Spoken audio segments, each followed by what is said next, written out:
History Chapter 15. Social and Religious Reforms.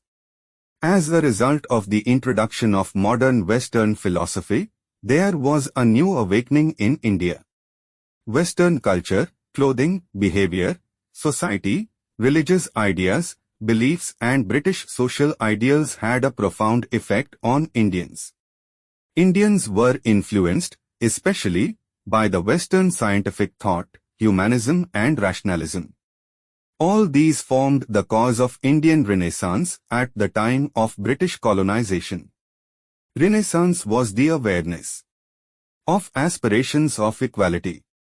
This was also known as social and religious reformation. This movement laid emphasis on social empowerment of Dalits and women.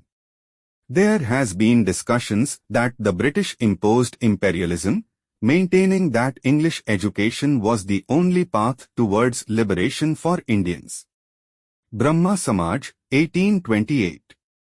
In modern times, Raja Ram Mohan Roy was the foremost among those who created social awareness among Indians. He was rightly called the father of Indian Renaissance by Rabindranath Tagore. With an intention to revive the sluggish Indian society, Raja Ram Mohan Roy established an organization known as Atmiya Sabha in 1814 CE. It closed down in 1819 CE. In 1828 CE, he established Brahma Sabha. This organization was renamed as Brahma Samaj the following year. Raja Ram Mohan Roy was the representative of harmonious blend of Eastern and Western philosophies. Brahma Samaj vehemently opposed practices of sati, caste system, idol worship, polygamy, child marriage and all kinds of superstitions. Raja Ram Mohan Roy and his followers appealed to the British government to eradicate the meaningless practice of sati. Thus, the then Governor-General William Bentinck declared that practice of sati was illegal, 1829. Raja Ram Mohan Roy firmly believed that inhuman practices could be eradicated through Western education. Raja Ram Mohan Roy, who advocated widow marriage and monotheism, began his social reformation movement by starting a newspaper named Samvada Kaumudi. Raja Ram Mohan Roy attempted to cleanse the Hindu religion through rationalism. In order to justify his stand, he translated 5 Upanishads from Sanskrit to Bengali. Ram Mohan Roy was one of the earliest persons to advocate English education. He ran an English school using his own funds. He also established a college of Vedanta. He was one of the pioneers in the field of journalism too. He published many magazines. To sum up, he dedicated his life to fight against social injustice. Devendranath Tagore and Keshab Chandra Sen continued his social reformist activities. Let's know, Raja was the title given to Ram Mohan Roy by the Mughal Emperor in 1829. Prarthana Samaj, 1867. Prarthana Samaj was started by Atmaram Panduranga. After the Brahma Samaj, this was a prominent social reformist organization that started in the Bombay, present Mumbai, province. Bal Wagle, N.G. Chandavarkar, M.G. Ranade and others were its main leaders. They paid attention towards widow marriage, intercaste marriage, upliftment of women and development of the deprived classes. They also started ashrams for the destitutes and orphans. They opened educational institutions for the welfare of widows. Satya Shodhak Samaj, 1873. A non-Brahman movement was started by Mahatma Jyotiba Phule, 1827 to 1890, in Maharashtra, with an intention to create awareness among the lower strata of the society in Maharashtra. He established the Satya Shodhak Samaj. He started schools for untouchables, orphans and widows. He condemned the Brahman priestly class and explained his philosophy in the form of a dialogue in his book Gulamgiri, Slavery. Along with his wife Savitribai, he opened a school for girls in Pune. In 1863 he attempted to put an end to the incidence of female infanticide by starting rehabilitation centers for child widows. He encouraged widow remarriages. B.R. Ambedkar had considered Mahatma Jyotiba Phule as his spiritual mentor. Young Bengal movement, the reformist concerns of Raja Ram Mohan Roy inspired many young intellectuals in Bengal.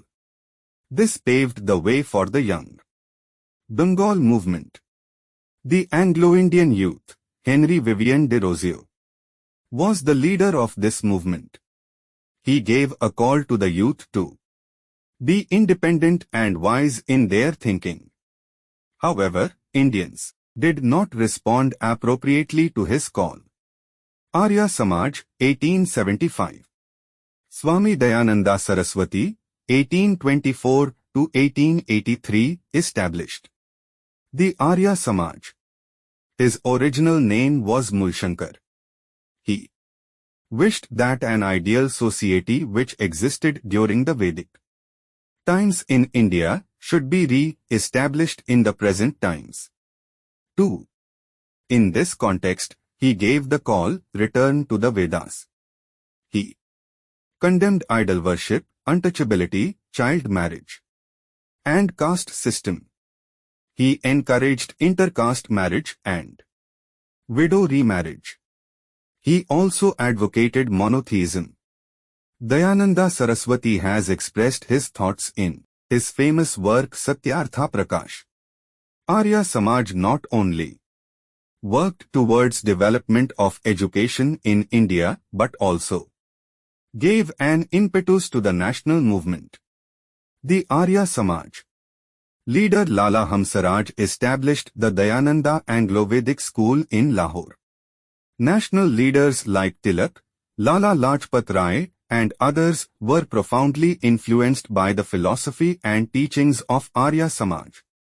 Dayananda Saraswati's disciple, Shraddhananda, began Shuddhi movement, purification movement, to bring back to the Hindu religion all those who had got converted to other religions. Dayananda opposed the acquisition of authority by Brahmins only on the basis of their birth. He declared that everybody, including women, had the right to study the Vedas. He supported worship of cows. To sum up, Arya Samaj was a movement that inspired feelings of Swarajya and Swadeshi. Ramakrishna Mission, 1897. Arise, awake, and stop not till the goal is reached. This was the call given by Swami Vivekananda to the Indian youth. His original name was Narendranath Datta. He was born on 12th January 1863 at Kolkata. He was a disciple of Ramakrishna Paramahamsa and later became a monk. After the demise of Ramakrishna Paramahamsa, the responsibility of bringing together all his disciples and guiding them fell on Narendranath's shoulders. In 1892, heeding the suggestion of the king of Khetri, Ajit Singh, Narendranath Datta was renamed as Swami Vivekananda.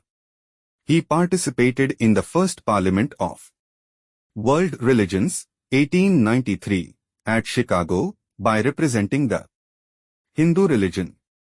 The speech that he gave there about Vedanta made him instantly famous worldwide. He was attracted by the many achievements of the Western culture and equality shown to women. Vivekananda toured the length and breadth of India on foot and was moved by the plight of the society in the country.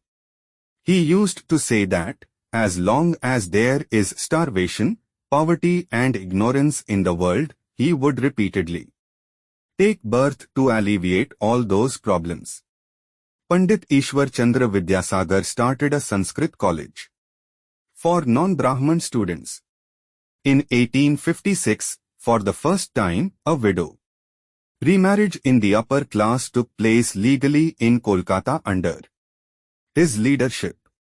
Vivekananda established Ramakrishna Mission in order to continue his humanitarian work and social service.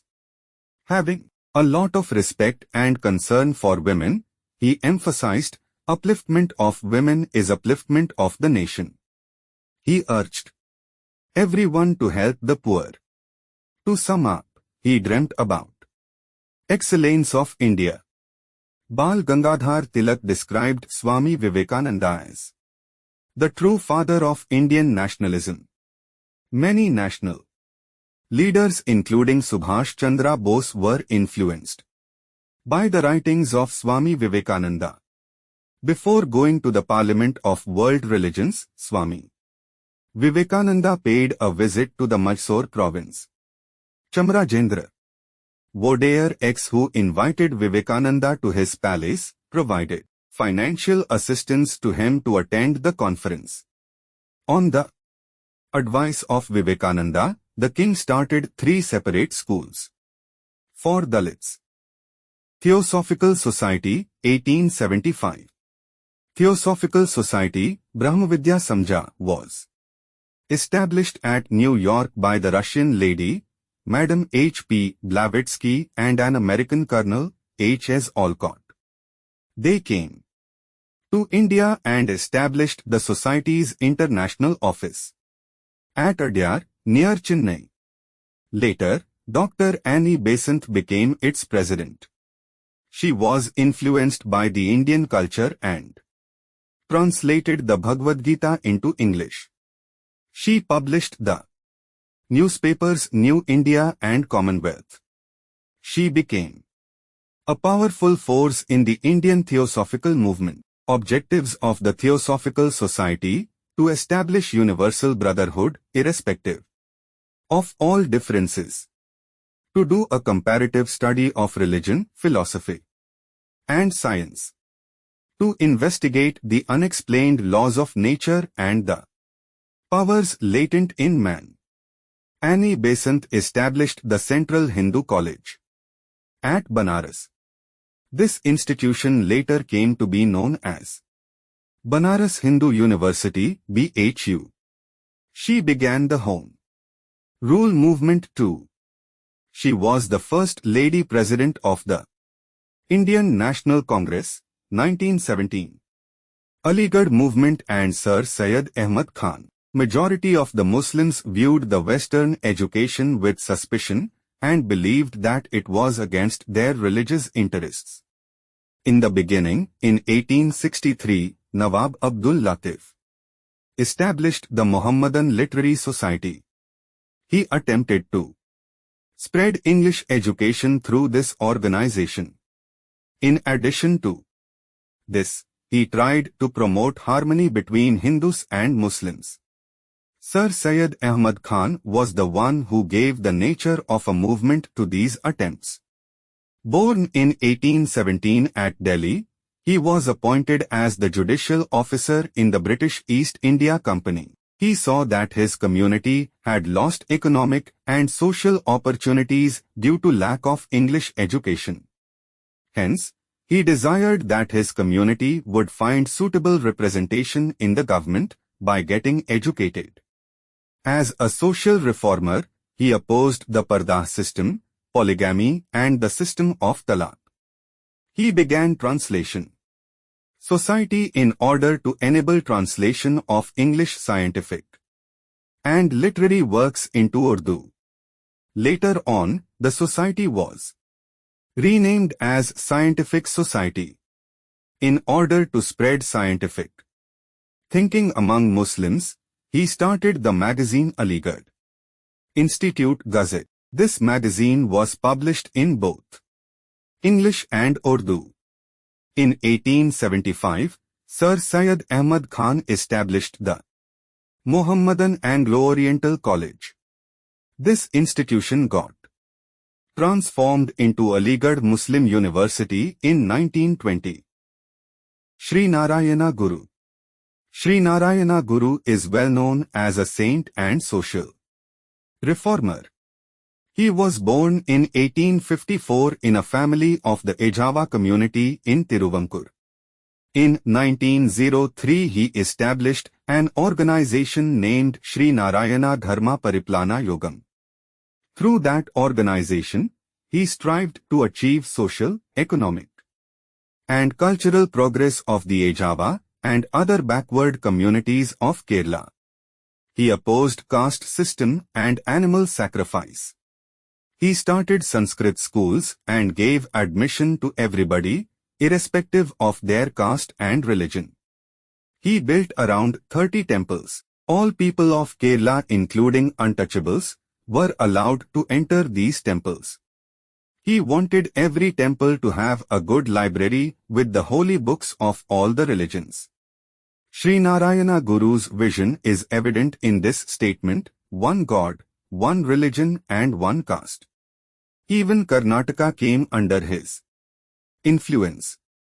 Sri Narayana Guru passed away in 1928. Women social reformers, Madam H.P. Blavatsky, Annie Besant, Savitribai Phule, Tharabai Shinde, Pandit Ramabai are the main women social reformers of India. Savitribai Phule was a prominent social and educational reformer and a poetess. She started a school for girls in Pune along with her husband Jyotiba Phule and also worked as a teacher in that school. She tried to stop infanticide by opening a rehabilitation center for child widows. She fought against gender discrimination and caste system. Due to this reason she had to face resistance from the society. She shouldered the responsibility of social struggle waged by her husband Jyotiba Phule. She led Satya Shodhak Samaj after the death of her husband Jyotiba Phule. While treating the patients of plague along with her son, she died of plague. Her friend, Fatima Sheikh, accompanied her in all her struggles. Tharabai Shinde is the first woman freedom fighter of Maharashtra. Being a member of Satya Shodhak Samaj of Jyotiba Phule, she participated actively in the social struggles. She backed the protection of child widows and widow remarriages. She has strongly opposed the exploitation of women in her book Stree Purush Tulna. Pandita Ramabai was a famous Christian reformer of India. She was born in Gangamula of Western Ghats as the daughter of Ananta Shastri Dongare and Lakshmibai. She received education against the practice of the times. She accepted Christianity while studying in England. She dedicated her life for the betterment of women of India and established an organization Mukti Mission in 1889. This institution is active till today and provides rehabilitation to widows, orphans and alcoholics.